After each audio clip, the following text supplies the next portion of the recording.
Hey, what's going on, ladies and gentlemen? In today's video, we are starting a brand new series called Learn Roblox Studio. This entire series is going to cover all the content on the official Roblox website. There's a link down below in the description, which you guys could follow along with me if you would like. And in each episode, we're going to be covering a different course that Roblox offers on their website. Now, as always, if you guys do enjoy this video or it does help you guys out, make sure you guys hit that like button and also hit the subscribe button and turn those post notifications on if you guys want to get updated when I upload a brand new Roblox development video. Additionally, I do have a Patreon. If you guys would like to support me, there's a link down below in the description. You guys can check that out and gain access to a lot of the scripts that I've made in my other videos as well. With all that being said, let's get into it. So the first lesson that we're going to be covering is the introduction to Roblox Studio. In this course, you'll explore the basics of Roblox Studio through making a simple platformer game. In Roblox, a platformer game is often called an obby, which obby stands for obstacle course. Players have to make it to the end of the level by jumping from place to place, avoiding obstacles and clearing treacherous gaps. So what we're going to do is we're going to start with a brand new project. Now go ahead and open up your Roblox Studio and make sure you're looking at the same screen as that I am. Go to the top left of the Roblox Studio and make sure you click the new tab and also all templates. Now, once you have that set up, you should be able to see the base plate right here. Let's go ahead and click that. Upon clicking that, Roblox loads up a brand new workspace for us and we see a spawn point. Now, the first thing that we want to do is we actually want to delete the base plate so that if a player makes a mistake, they actually fall to their death and they'll respawn. The way that we can delete the base plate is by looking inside of our Explorer. Now, the Explorer is towards the top right of our screen. If you're unable to see this, you can go to the View tab at the top and then click Explore. And as we can see, when we click it the first time, it disappears, but if we click it again, it will reappear on the right-hand side of our screen. Now, the Explorer holds a lot of different things, and it might definitely be confusing for you if you've never worked with any of this stuff, but what we want to do for right now is we want to expand the Workspace tab. So we can do that by clicking this arrow right here, and now we can see every single thing inside of Workspace. And let's look for something called Baseplate, and we can see that right here. Now, another way to find this is by actually typing in the search bar right here, and we could just type in Baseplate, and we could also find it the same way. So the Explorer does have a search feature. Now that we found the Baseplate, we can either click the delete key on our keyboard, or we could right click and click delete as well. And there we go. We deleted the Baseplate. Sweet. Now the next thing that we want to do is we want to create a starting point. I think the article on the Roblox website might actually be slightly outdated because when you first start up the Baseplate, it does come with a spawn location inside of the workspace as well as the Baseplate that we deleted. Let's go ahead and delete this spawn point as well. Although for some reason the Roblox website doesn't cover this, we're actually going to create our own spawn location, so that's why we're deleting the one that it also came with. So a spawn location actually marks where a player appears in the world at the start of the game or after they die and restart. The way that we can actually create one is by going to the workspace, and now we have this little plus icon to the right of it. Let's go ahead and click that, and now we could actually search for what we're looking for, and what we're looking for is the spawn location, and we can see it pop up there. If you don't want to search for it, you could scroll down and we can see that spawn location is in my frequently used, so we can find it that way, or we could keep scrolling down a little bit further, and spawn location is actually inside of the interaction category, and we can find it right here as well. So let's go ahead and click on that, and now we can see a spawn location has been added to the workspace. Now the next thing we should talk about is actually moving our camera so that we can see all around every single thing that we've created and put inside of the workspace. So the way that we move our camera is, well, the way that I'm doing this right now looking around is actually by holding down right click while inside of this little screen right here, so I can move my camera all around while I hold down right click. If we use W, A, S, and D, that can actually move our camera to the right, left, forward, and backwards. Using Q, that actually moves the camera down, and using E, it'll actually move it up. Holding shift and moving the camera with W, A, S, D, or Q and E will actually slow down the movement. So if we don't hold shift, we move this fast, but if we do hold shift, we move a little bit slower. With the right mouse button, we can actually turn the camera, and with the middle mouse button, we can actually pan the camera, and with the mouse scroll wheel, we can actually zoom the camera further away or further towards where we're looking. We can also hover over a part and click F, and that will make us sort of focus the camera on the selected part. So now whenever I move my camera, it's always around this part, and that's very nice for when you're modifying or trying to work with a specific part. Of course, if the camera isn't moving, make sure you're in this window right here, which is actually the game editor window. If we click down in the output section that we have down here, we actually can't move anything because we're not inside of the game editor window, which is the one that we're looking at right here. So going on to the next page, we are now going to be working with parts. Now what we're going to do is we are going to add a part. So let's go back to the top where we have the home, model, test, view, and plugins tab, and let's go to the model tab this time. What we're going to look for is the part icon right here, and go ahead and click it. And now once we click it, we can see a brand new part has actually been added to our workspace. If we actually select the part and click F, we can kind of move our camera around it and stay focused on this specific part. We can also see that the part is over in the Explorer inside of the workspace as well, and it is named the part. Now, to move the part, let's make sure that we have it selected, and the way that we know that we have it selected is by clicking on it, and we can see this sort of blue rectangular or outline of the actual part that we select. Then, if we look at the top left underneath of File, we can see Select, Move, Scale, Rotate, and Transform, and all these different things are selectable. So we can click on Move, and now we can see we're actually able to move the part around by using these arrows, or if we click on the object that we have selected and then just move it around, we can also move it around freely just like this as well. Now, if you want to undo any of the changes that you've done, you can hold Control and click Z, and that'll actually undo the last change that you made. So if we say move it too far to that direction, we can actually click Control Z, and that'll actually undo that move. By clicking Move at the top left, we can actually move the selected object around. I like to use the arrows because it actually really helps with the precise movements rather than just kind of free moving it around. It's a little bit more difficult to kind of precisely move objects around this way. Additionally, we can click Scale, and this time we can actually extend it upwards, or we can extend it downwards,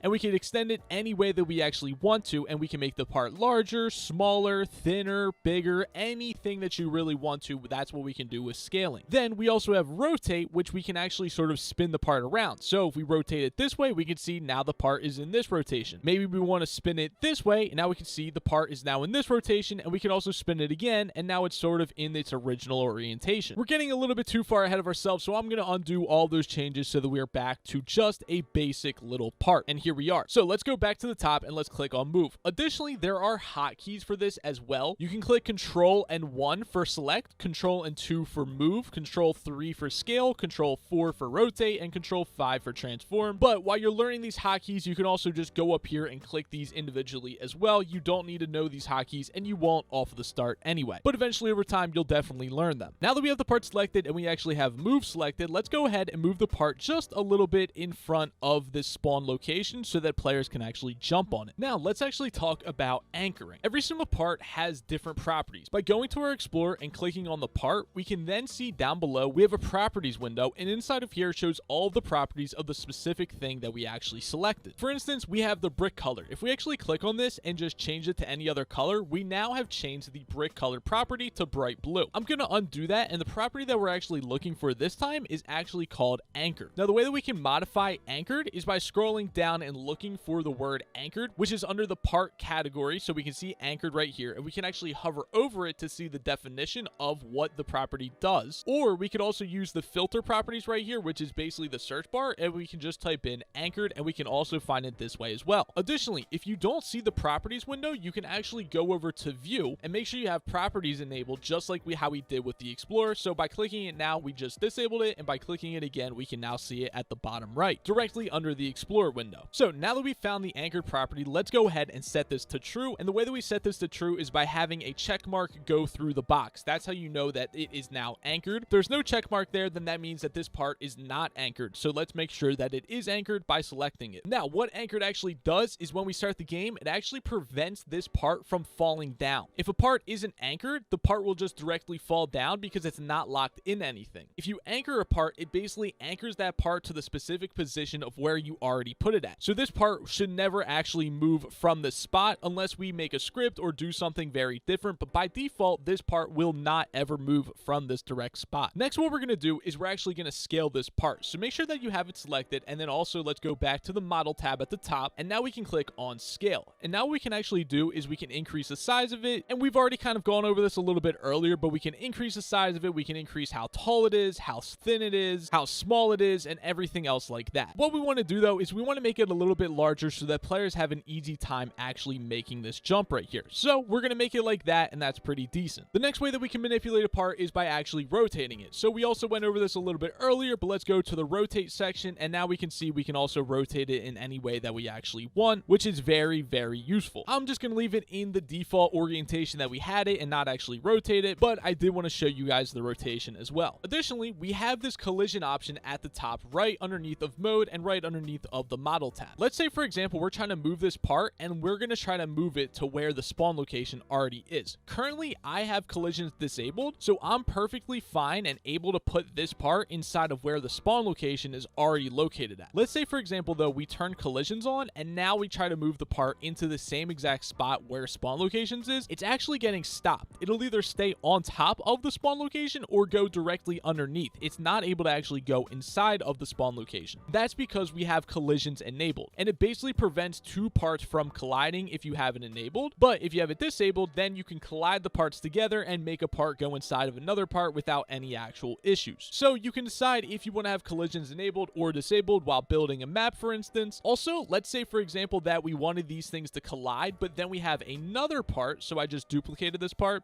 And now let's say that we want to turn collisions on. That's fine. This part that we already have colliding with another part won't be affected by this at all. But let's say that like we wanted to put this part on top. So that's why we enabled collisions so that it doesn't go through this part. And that's perfectly fine. That works too. Disabling or enabling collisions isn't going to affect any of the past things that you've already worked with and things that you've set in different positions. So now I'm going to undo all of that. I just wanted to show you guys that to tell you and show you guys what collisions actually is. Another thing that I think is worth mentioning that they didn't actually mention in the tutorial is let's go back to the rotate real quick.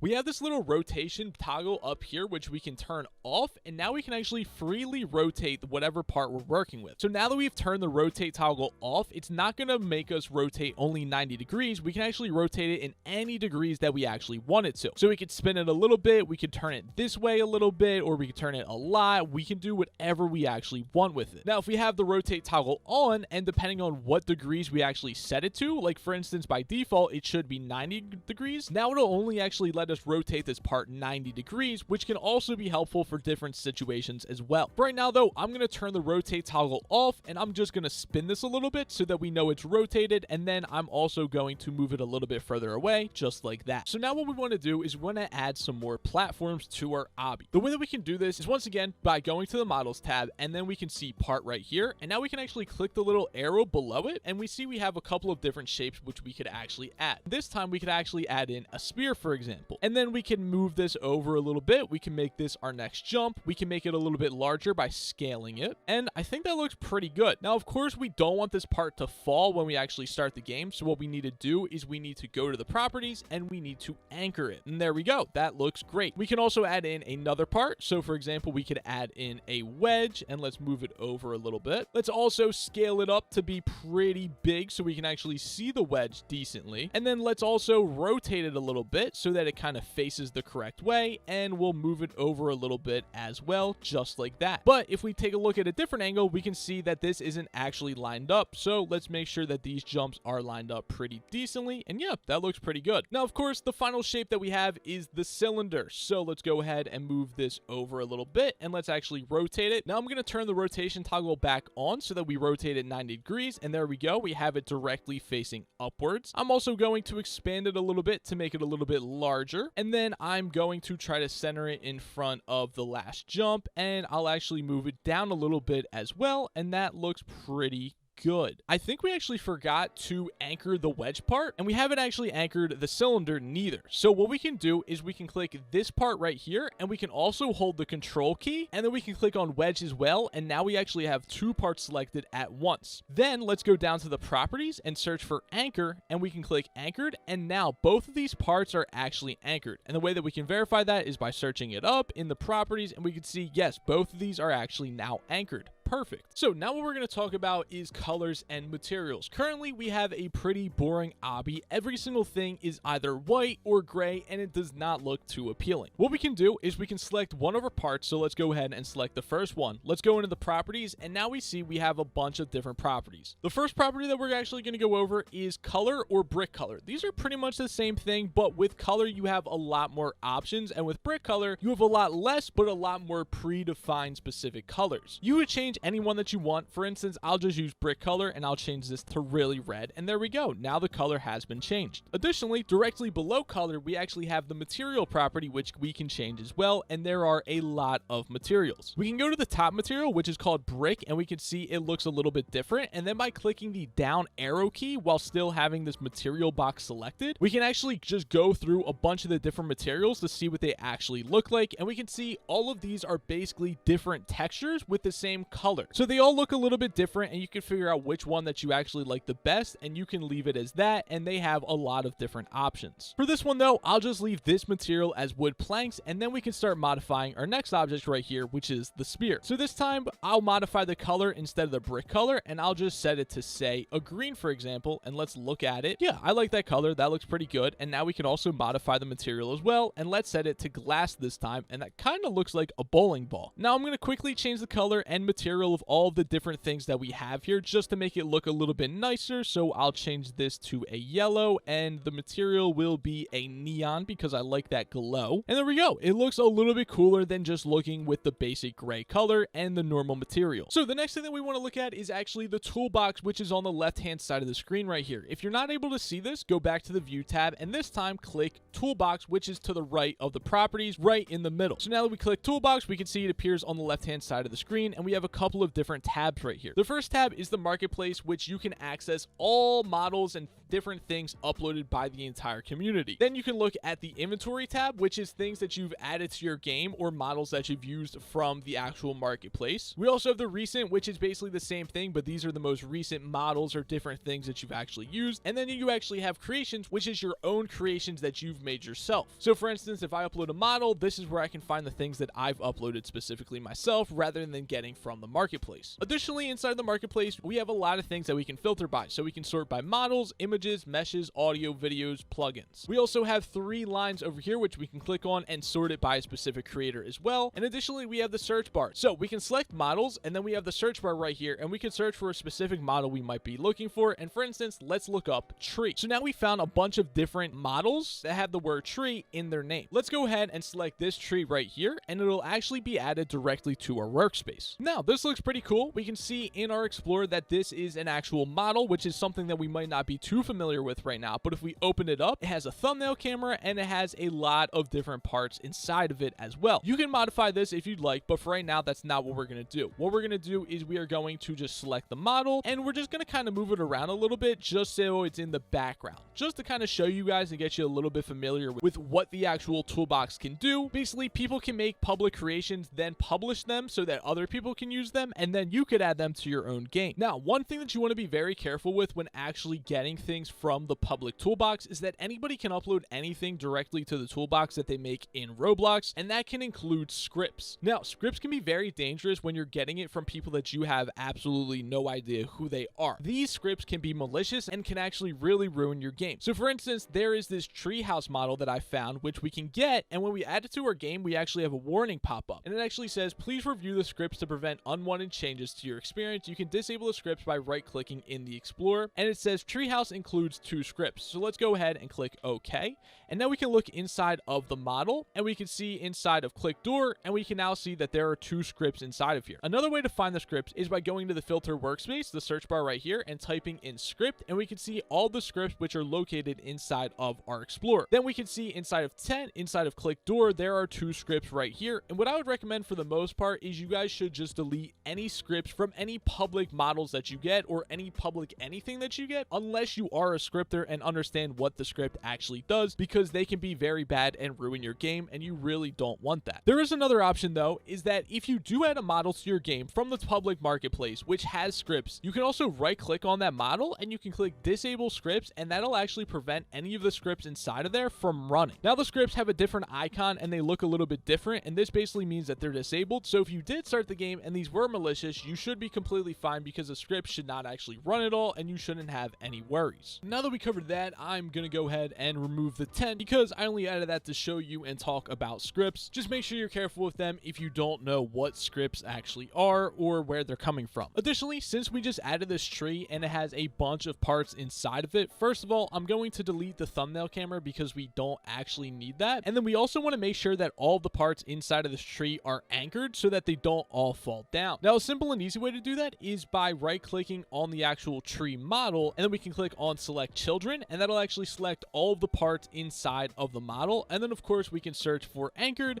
and well, this model has everything already anchored for us. Of course your model will probably be different. There are so many models out there. Like this is another tree, for example, and we can see inside of this model, and there is a bunch of different parts, which once again we can select all of the children and make sure that they are all anchored as well, which they are. So I'm going to delete that second model we added in, but I just want to show you guys that yes, you can add in multiple models, and we should probably verify that they are anchored simply because that's how our game is currently set up. Now we can then go ahead and test our game out and see if everything actually works fine and see if everything stays in place and things like that. The way that we do that is by going to all the tabs at the top, and this time we want to click on test. You can also click on this little button up here, which is the play button. It's the exact same one inside of test, and you can also hit F5 as well, which does the exact same thing. So upon hitting F5, your game will load up, and we can see we spawn on our spawn location right here, and we can see every single thing is perfectly aligned and in place. Nothing is moved at all. We can then jump on this part, and we can see, wow, it works perfectly fine. We can jump on the next part,